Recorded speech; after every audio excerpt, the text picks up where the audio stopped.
Alright, today we're going to be ranking all perks across all the games. This is going to be a long list since there's so many perks. The perks we're ranking are from World at War, BO1, BO2, BO3, Infinite Warfare, World War II, BO4, Cold War, Vanguard, Modern Warfare Zombies, and BO6. So obviously, and we're not going to rank any from BO7 since the game is still in its life cycle and there might be new perks coming later. So how we're going to do this? So we're going to be grouping perks together. For example, as a solo player, Quick Revive in World at War is terrible and will probably be at the bottom, but since it got an upgrade in BO1 and above, it'll be ranked higher just because of its counterpoint. For the non-Treyarch games, we're grouping whatever is closest. So Tough Enough from Infinite Warfare is just Jug, so that would get grouped up. Same with Vanguard, same with Modern Warfare Zombies is just Cold War and BO6, but same thing. Also, how I'm going to rank these perks with the augment from BO6?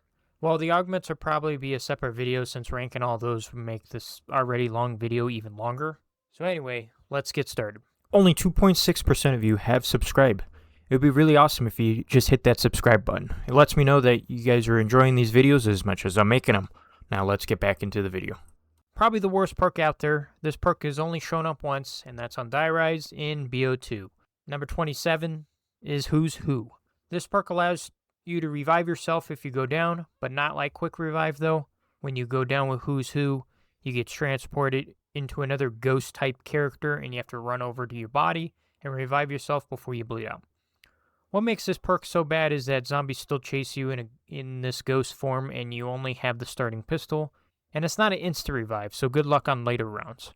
Early rounds with this thing isn't bad since zombies aren't that aggressive, but trying to go around 50 plus with this perk is going to be super hard to pull off. It's possible, but brutal.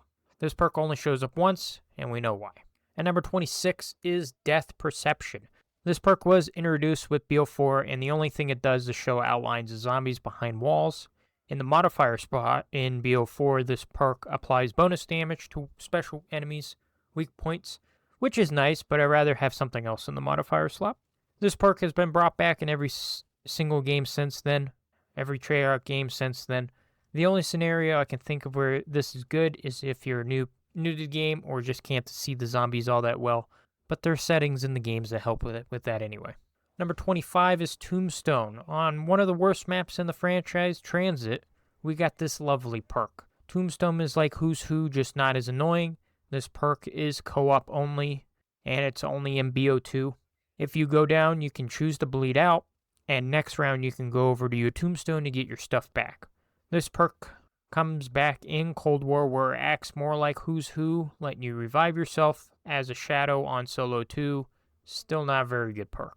And number 24 is Blaze Phase. There are a lot of BO4 perks, so get ready. This perk works so that when you crouch, you'll see a glowing orange effect, and when you stand up, you dash straight forward, killing or knocking whoever is in your way.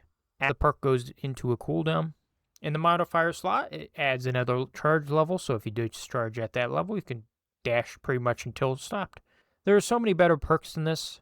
First off, crouching and waiting for the glow will get you killed if there's a horde of zombies behind you. It will. If you get this through a free perk, then sure, but I'd rather have something else. And number 23 is Deadshot Daiquiri /dealer /Deadeye Dude Drops from Infinity War. Deadshot does an aim assist lock onto the zombie's head and reduces weapon spread. This perk is pretty much useless on BO1 if you play on mouse and keyboard since it doesn't really aim assist lock with mouse and keyboard, but in newer CODs it is better. Still not great though. Placing Deadshot Dealer in the modifier spot on BO4 gives you a damage boost when you get consecutive headshot streaks. So if you aren't consistently killing zombies in the head consecutively, this isn't the perk for your modifier slot. I say this is more of a perk you get outside your main for. It can be good, but it's not mandatory. At number 22 is Ethereal Razor. This makes it so your melee weapon is swapped with a blue dagger type thing. This perk is kind of like Melee Macchiato in newer zombies. Ethereal Razor can kill multiple zombies and give you some health per kill, but I still don't think it's very good compared to the rest of the BO4 perks. If you're looking to do a bunch of melee kills, then yeah, this perk is solid, but for me, I don't melee all that often anyway. Coming in at number 21 is Stone Cold Stronghold. This perk is the camping player's dream. If you stand in a spot, a blue circle appears around you, and the longer you stay in the circle, the more armor and damage output you get. The perk is nice if you're running a camping strat. What's the modifier, you ask? Well, it's the same thing, just more of it. Number 20 is Time Slip. Time Slip allows you to generally get your stuff back faster, so your equipment recharges quicker, and you can hit the mystery box faster. This is a nice perk if you use your Wraith Fires a lot, but hitting the mystery box isn't something that doesn't help that much anyway, since you're already doing it. Making it quick doesn't really matter. The modifier makes it so your elixirs and special weapons recharge faster, which is actually great for that specific use. Number 19 is Mule Kick or Mule Munchies from Infinity War. I like Mule Kick in BO6 and BO7 with the augments, but we aren't talking about the augments and BO7 here, so Mule Kick is okay. Mule Kick allows you to carry third gun, which is quite helpful pre-Cold War since there weren't ammo boxes. Unfortunately, if you go down with Mule Kick pre-Cold War, you lose your third gun, with no way to get it back. That's a bummer, and it's the main reason this perk isn't ranked higher. Number 18 is Blood Wolf Bite. When inflicting damage, this perk sometimes spawns Luna, a nice little doggy that fights beside you for about 45 seconds, then leaves. This perk has a cooldown for about 5 minutes before she can spawn again.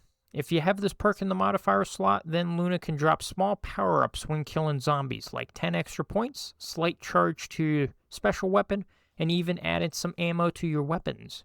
This perk is pretty good, but the unfortunate part is that Luna only lasts for a minute, and Luna tends to kill the last zombie. After that, you're left with an empty perk until it recharges. And number 17 is Secret Sauce. Secret Sauce is unique because it's not really one perk. It's a randomized BO4 perk. This is hard to rank because it could be super helpful, but it can also just give you a garbage perk. If you put this in the modifier, it gives you a modifier of whatever perk it lands on. The only downside is you have to have that perk in the Secret Sauce slot. And if you go down, you lose it as well.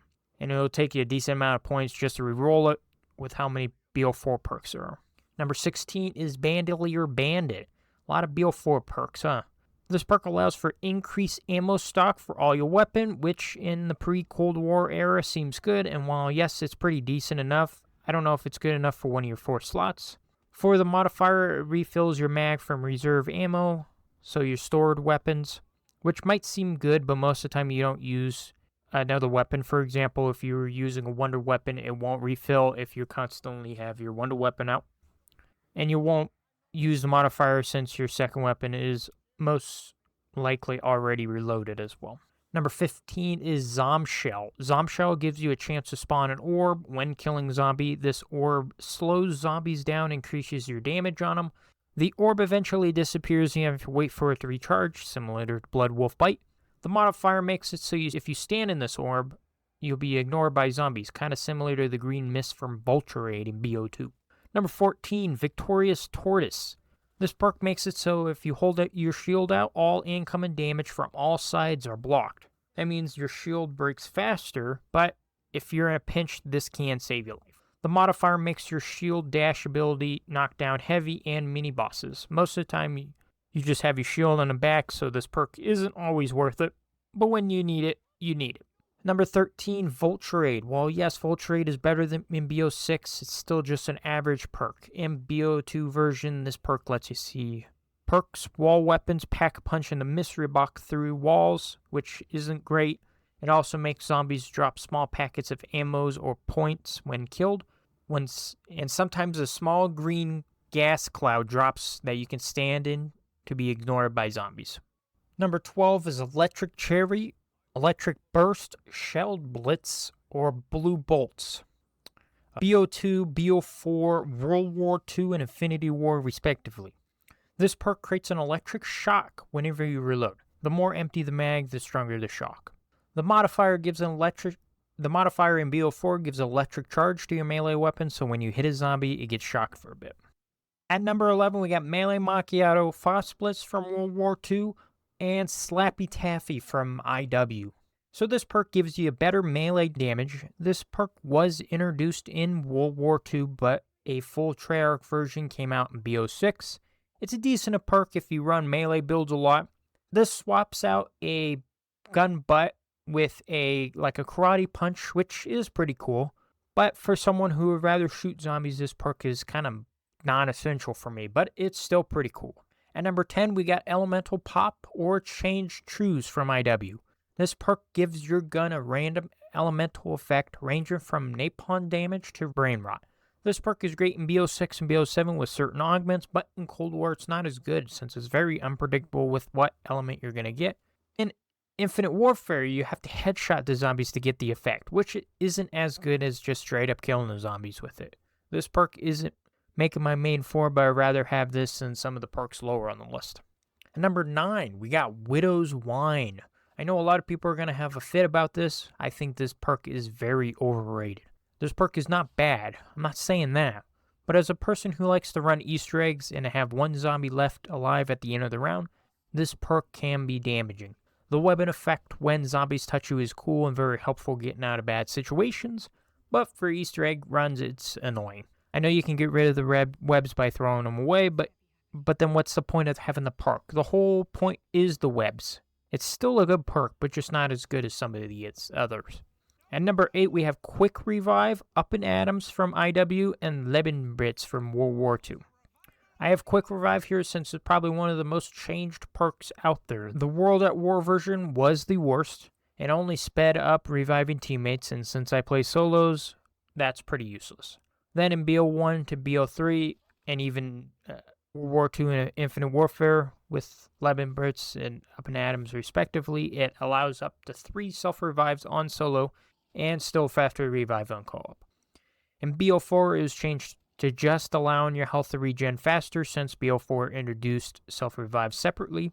I believe when it's in the modifier slot, you get a slight speed boost when regenerating health.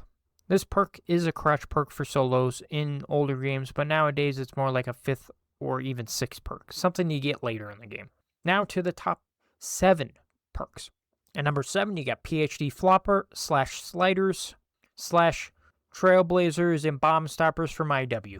This perk negates all explosive damage, and in older games you could flop, hence the name, and create an explosion. In BO4, this was amazing and still is.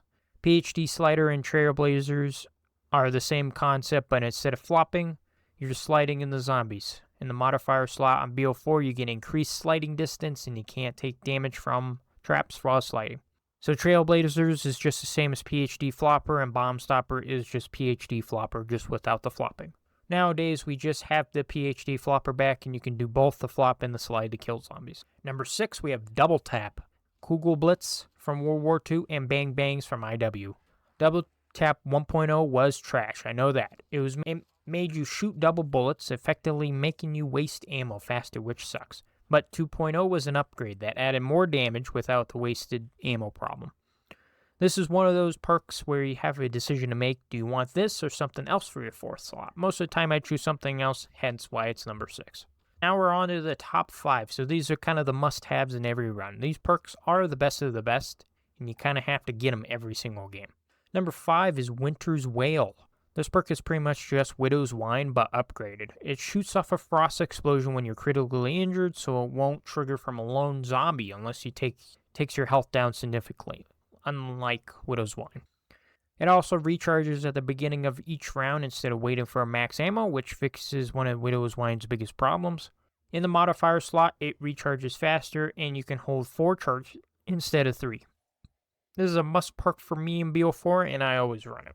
Number 4 is Speed Cola, or Quickies on IW, and Schnellblitz in World War II. I probably butchered that. This perk makes you reload your gun faster, which in practice might not sound the greatest thing, but on weapons with slow reloads, this helps quite a bit. Anyone who's tried to reload an LMG without Speed Cola knows that. This is one of my 3 main perks I run every single game. Number 3 is Dying Wish, the last of the BO4 perks. This perk allows you to enter a final stand while going down, so you stop taking damage for a bit, and when it's done, you're left with 1 HP.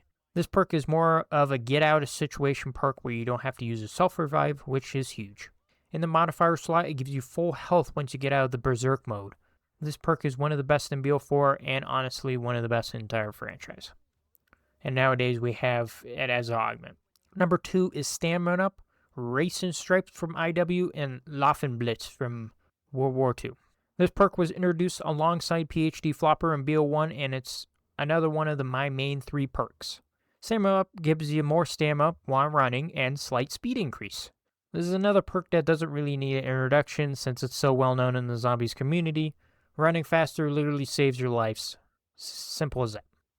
At number 1, obviously, is Juggernog or Tough Nuff from IW. We all knew it was coming. Jug is one of the 4 OG perks introduced in World at War, and it's still a crutch perk today. This perk increases your health. For earlier games, this was more of a need than a want. You could not play without it. Nowadays, it's still a need, but not necessarily a first grab perk. My games in BO6 and BO7 have been getting Jug second or third, depending on what I'm doing that game. But this iconic perk has been in every single game since World at War besides BO4, but you essentially got Jug from the start of the game anyway with the increased base health. Anyway, that was my complete list of perks ranked from worst to best. Did I miss any? Are some of these perks ranked lower than you think they should be? Let me know in the comments, and I'll see you guys later.